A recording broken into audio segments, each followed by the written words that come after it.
Welcome to Wellness by Designs. I'm your host, Andrew Whitfield Cook, and today we're chatting with Cindi Young, a naturopath who has grown successful clinics, and today we're going to be discussing how functional testing can build your business. Welcome to Wellness by Design. Cindi, how are you? Hi, Andrew. Thanks. I'm great. Now, first, Cindi, tell us a little bit about your history and how you practice.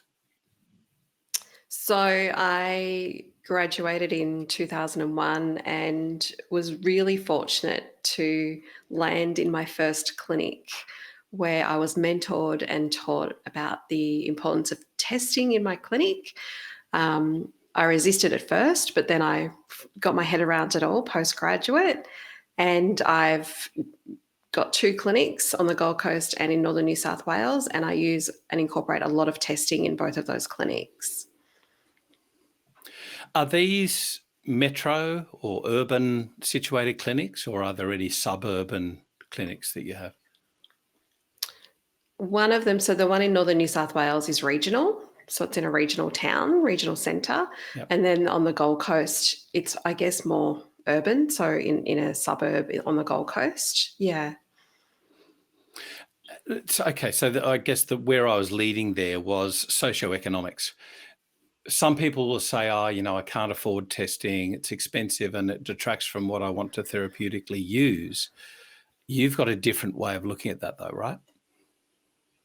Yeah, I think that it's our job to offer our patients options in terms of finding answers and solutions. So I don't approach either of those demographics any differently. I really put it in their hands and allow Right. them to make the choice, not me to make that choice for them.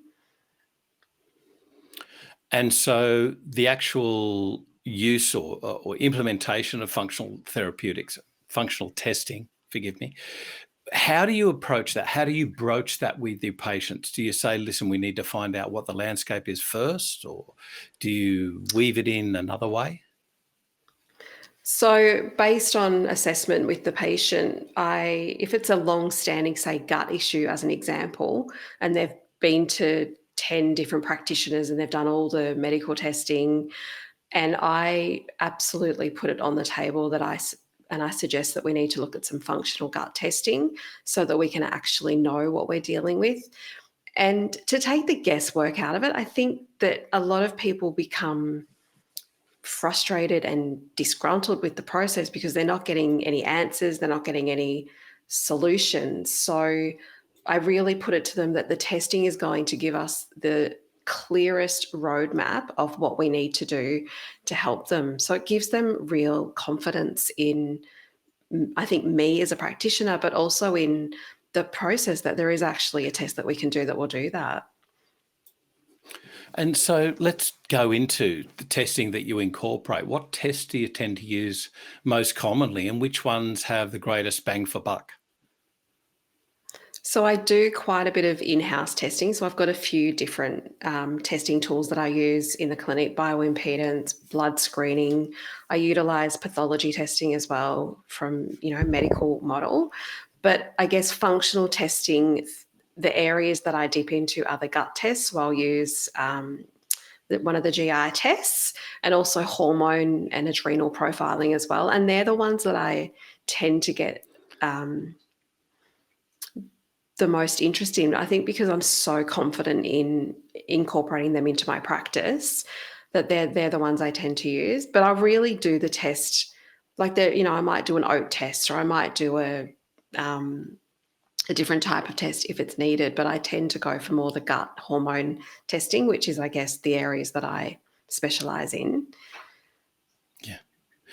Now, you teach people how to test with confidence, but indeed you come from that background, as you said, that you were quite resistant to testing.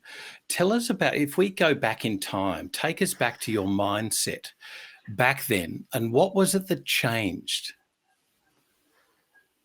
Yeah, interesting. Good question. I think new grad, I graduated and then got this role in this amazing practice and was kind of in no uncertain way told, you have to use testing. We've got it here. Yeah, it's great. You have to use it. And was taught how to use it. But I just don't think I understood the value of the testing because I was like, I've just done my degree. I know what I'm doing. I don't need a test to Mm. tell me anything.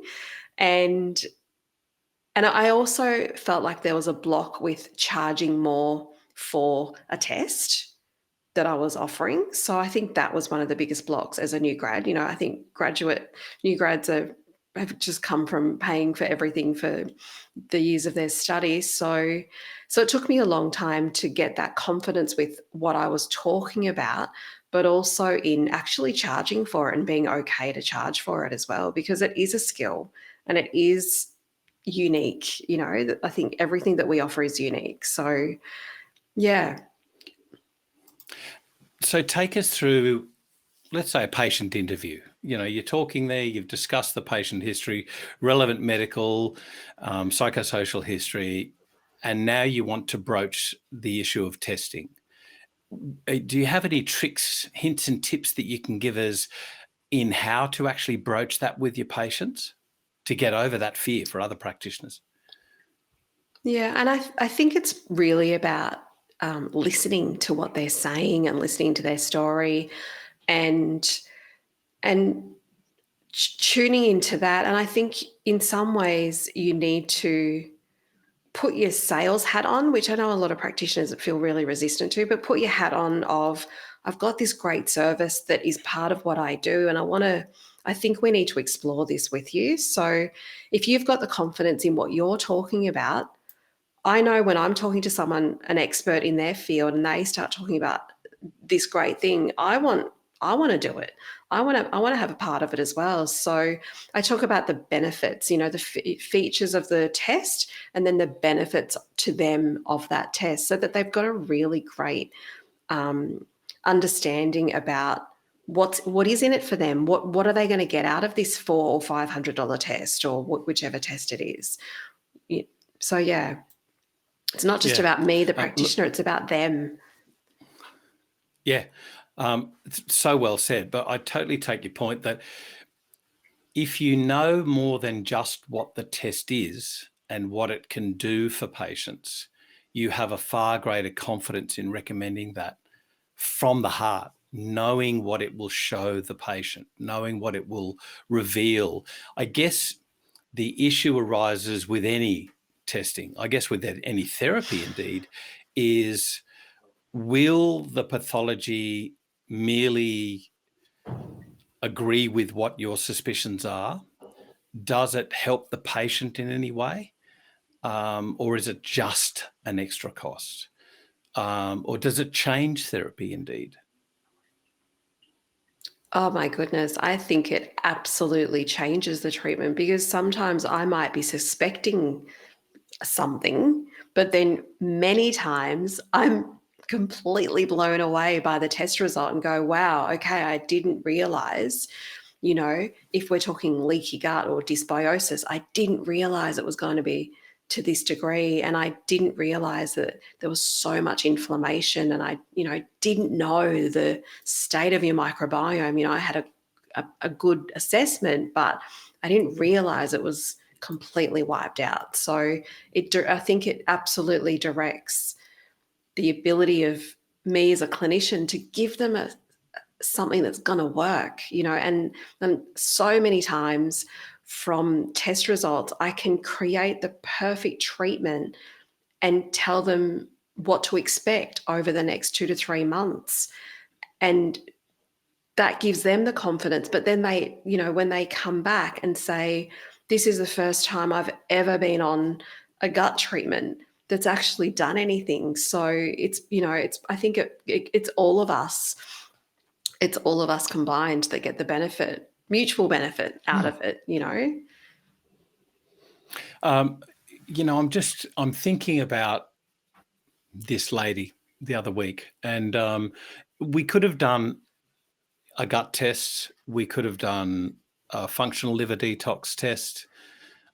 But what I chose to concentrate on was her cortisol awakening response. Because when I looked back, everything that I was questioning about seemed to go back and back and back in time to a stressful event which continues. And so I guess part of the expertise, the art of what we do is to choose the right test. So how do you teach practitioners in which test is the most relevant for the patient? Yeah, that's a great question. Again, you've got to tune into your patient. Like when I'm with my patients, I'm 150% with my patients, and I'm picking up on every look, word, comment, and sometimes backtracking and going, you said something about this, and so the stress gut connection, oh my God, so huge. Which test to choose, right? Do I go the stress pathway or do I go the gut pathway? They're both compromised. So what's going to give us the biggest bang?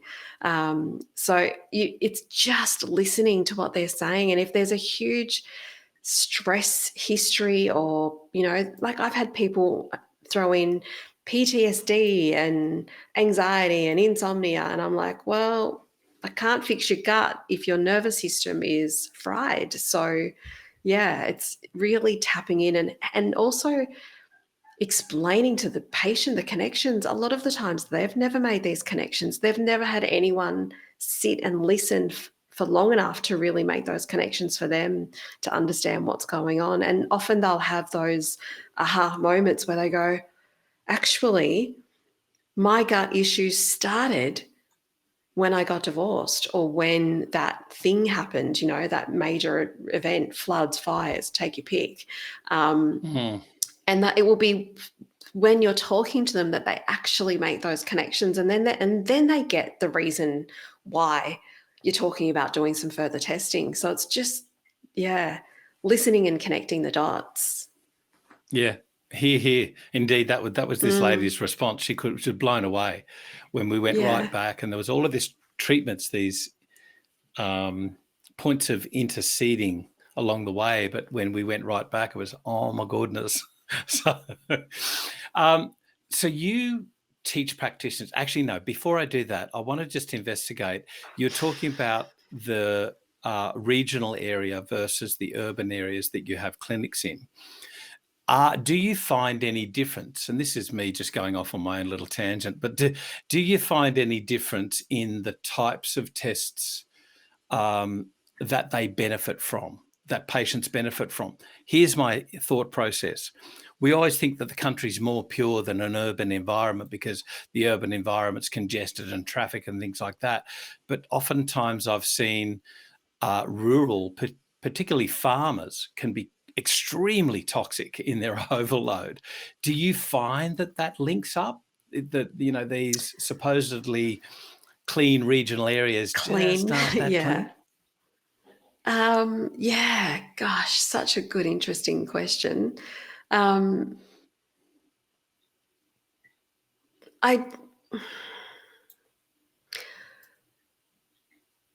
definitely, there's crossover with both areas, but I do find regional, some of the issues are more chronic. For whatever reason, they've been missed.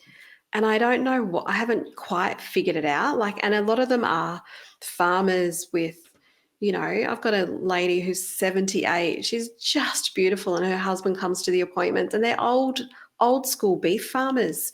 And she's had major debilitating gut issues for 30 years and a scoliosis. And I'm like, has anyone ever connected that maybe your scoliosis might have something to do with your gut? But, so no one's really looked at it. So I don't know how that happens. I don't know how that gets missed. I don't know if it's because they haven't, sought attention for it, or I don't know what it is. But I do find that there's a lot of really chronic, long-standing stuff regional. I wonder if it's because they're made of stronger metal than us city folk. They just deal with And it. they just get on with the Yeah. job, Yeah. So call outs.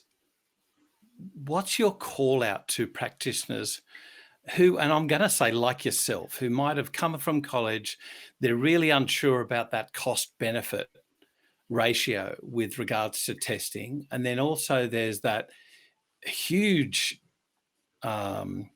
college, if you like, within itself of finding out about the functional testing, because that's a whole new landscape of learning as well, with many different companies offering functional testing now.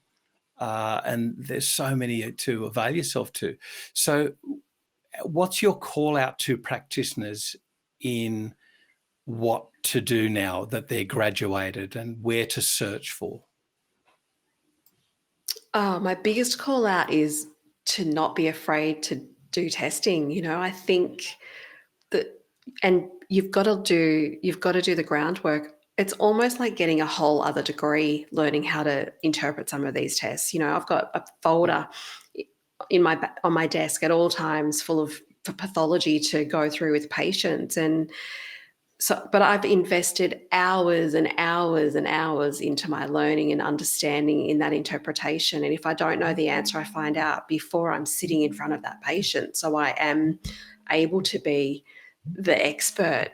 And I think the best thing to start with is, what are you interested in as a practitioner? So for me, hormones, adrenals, gut are my babies. I just love treating those areas. So the obvious choice for me as a clinician was to start looking at all of the different gut tests. And there's a lot, and picking, what am I looking for? What do I like in a test? What's going to give me the biggest bang for my buck if I'm asking a patient to spend that money on that test and then to follow through with the treatment? So you've got to go through them, and you've got to figure out what's going to work best for you and for your clinic, and what's going to help you help them the most. So, and you don't need to do them all. You don't need to be an expert on them all. I've got some people that will ask about a test, and I'll say, what, I do it, but I don't do a lot of that test. I'll refer you to this person who is an expert in that test as well. So yeah, I think do testing, incorporated it absolutely. I think just lifts your confidence as a practitioner to be making the right choices. And supplements aren't cheap either. We are in an expensive part of healthcare, unfortunately. So if you're going to prescribe, you want to be 100% confident, not just making an educated decision, which is still good, but the test just puts the icing on the cake. So what you're saying is that by investing in judicial testing, you're actually hoping to decrease the costs of the patient ongoingly by helping to select more appropriate supplements for them. Is that correct? Getting it right. You're going to get it right the first time. There's no guesswork, like it takes the guesswork out of the treatment. How many times have you given a leaky gut formula for, dysbiosis and gut healing because you thought that it was absolutely all about healing their gut? And I've gotten gut testing back and the leaky gut markers are really low. And I go, no wonder that didn't work like that, So I could have kept going with that train of thought for another 3 months, thinking it's absolutely your gut. I've got to heal your gut. But the testing will confirm or deny if it is. So you get it right. So You get the treatment right. yeah. And you mentor students through this about not just how to test, but how to grow their business through functional testing.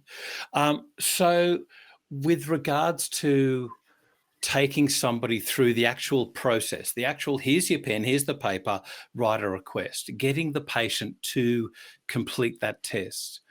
Do you take students through this, holding their hand until they can go, let go? I'm competent in that sort of arena and I can do this myself. Because I'm not sure how much they're taught in college. I don't think they're taught enough, to be honest. Like, and I know certainly when I went through my degree a million years ago, testing was not even spoken about, right? Like, we No. didn't even talk about enough. Like, we talked a little bit about pathology, but not really. And the students that I'm seeing come through now, mentoring, I've had undergrads sitting in when I do a GI map interpretation, and they are literally like blown away by the information, and just can't believe that we can find that out.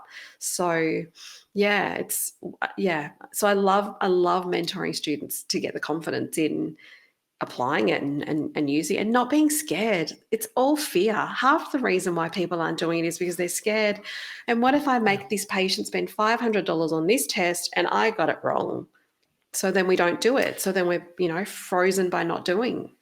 Cindi, just to follow on from what you were saying, I do remember many decades ago when orthodox medicine was really out to get functional testing. And there was a few damaging articles saying it was worthless and things like that. What I note with quite interest is that, let's say 10 years ago now, I was speaking with an endocrinologist, very eminent in his field, and he mentioned N-telepeptides. And I was going, well, what? So this is a functional test to check for bone turnover. And it was absolutely lambasted by orthodoxy many, many decades ago. And what do you know? Now it's used by orthodoxy. And I think this is an interesting evolution, that as the research and the benefits of some of this functional testing gains ground, that it's actually going to be embraced by orthodoxy, and that these tests are going to be ordered by orthodox practitioners, let alone complementary medicine or integrative medicine practitioners. So that gives us some confidence as well. Yeah, I actually have quite a few doctors and other practitioners referring back to me for testing now. So I've spoken to some of them I haven't met. I've spoken to them on the phone, but they refer patients and they say, go and see Cindi.